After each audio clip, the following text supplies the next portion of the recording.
Bonjour, mon nom est Paulin Blaise Gaude, je suis président et fondateur de Stop Saying Start Doing.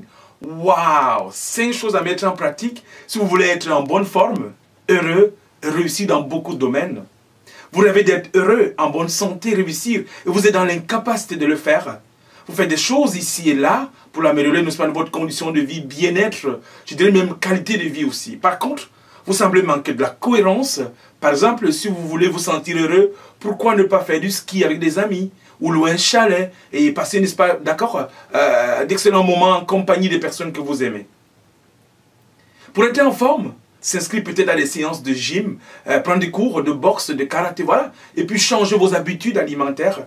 Toutes ces choses excellentes à faire, mais, n'est-ce pas, il serait quand même plus utile pour vous de regarder les choses en profondeur qu'à court terme et de trouver des habitudes qui restent. Allez-y, lisez ces 5 choses à mettre en pratique qui sont en dessous et elles pourront vous aider à faire le bon choix. La première, ben voilà, vidangez-vous d'Internet pour les prochaines 24 heures. Une des choses qui cartonne dans le monde aujourd'hui du 21e siècle, dans notre société, n'est-ce pas, est le numérique. Presque tout le monde est branché ou connecté sur le net. Pour exister, il faut absolument avoir ces quelques gadgets. La quasi-totalité des choses que vous faites aujourd'hui a un lien direct avec l'Internet. Par exemple, des milliards, n'est-ce pas, de citoyens dans le monde qui sont branchés sur Facebook, font le service à la clientèle sans s'en rendre compte. Ils passent leur vie à cliquer sur j'aime ou à répondre à des tonnes de messages tout en s'oubliant eux-mêmes. C'est ça la mode. Combien de fois êtes-vous sortis avec des amis, collègues, mari, épouse, époux, pour, n'est-ce pas, manger au resto ou prendre un verre, et vous êtes restés connectés à votre téléphone sans dialoguer avec des personnes qui sont autour de vous, autour de la table. Savez-vous, quand vous purgez d'Internet à l'espace de 24 heures par semaine, voilà, vous vous donnez l'occasion de vous reconnecter avec des personnes qui vous aiment, et qui sont, n'est-ce pas, de votre entourage, et qui se soucient de vous. En mettant votre téléphone à l'écart, vous êtes, n'est-ce pas, en mesure d'accorder votre temps et attention sans réserve à vos proches et de former avec eux des liens plus forts. La deuxième chose, croyez à vos rêves. Avez-vous cessé de rêver? À une certaine période de votre existence, vous avez rêvé d'une vie que vous aimeriez vivre. Je parle aussi d'éléments matériels que l'argent ne peut pas acheter. Lorsque vous, n'est-ce pas, vous parvenez à réaliser et à comprendre que les choses que vous recherchez peuvent se produire, quelque chose de mystérieux va se produire. Troisième chose, entourez-vous des personnes qui sont, n'est-ce pas, des modèles et qui vous inspirent. Est-ce que vous savez que la façon dont vous fonctionnez ou réagissez aujourd'hui est synonyme des 5 personnes que vous côtoyez et avec qui vous passez la majeure de votre temps? Êtes-vous d'accord? Question. Ces personnes, qui sont-elles? Quels sont leurs objectifs? Ont-elles, n'est-ce pas, des projets? Quelles sont leurs croyances? Sont-elles des personnes gentilles? Aiment-elles se plaindre? Sont-elles joyeuses? Sont-elles positives ou négatives? Sont-elles optimistes ou pessimistes? Est-ce qu'elles sont inspirantes? Pensez-y.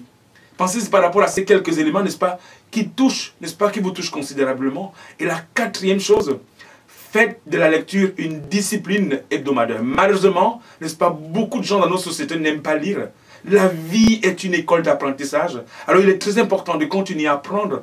Même les personnes les plus intelligentes, riches et les plus réussies dans le monde ont toujours l'impression qu'elles peuvent toujours apprendre quelque chose de nouveau. Voilà. Bill Gates, le fondateur de Microsoft, prend une semaine dans l'année afin de lire 14 livres dans le but de continuer à apprendre et à se former.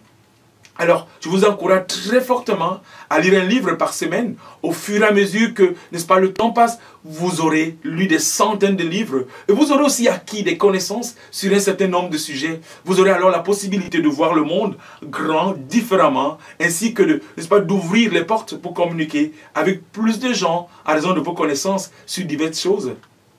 La 5e chose, arrêtez de vous focaliser sur les résultats. À maintes reprises, vous vous êtes tellement concentré sur ce que pourrait arriver plutôt que de simplement vivre le moment présent et de l'apprécier pour ce qu'il est. Si vous le faites régulièrement, c'est parce que vous ne voulez vraiment pas gâcher quelque chose. Il peut s'agir d'une relation ou bien peut-être un travail.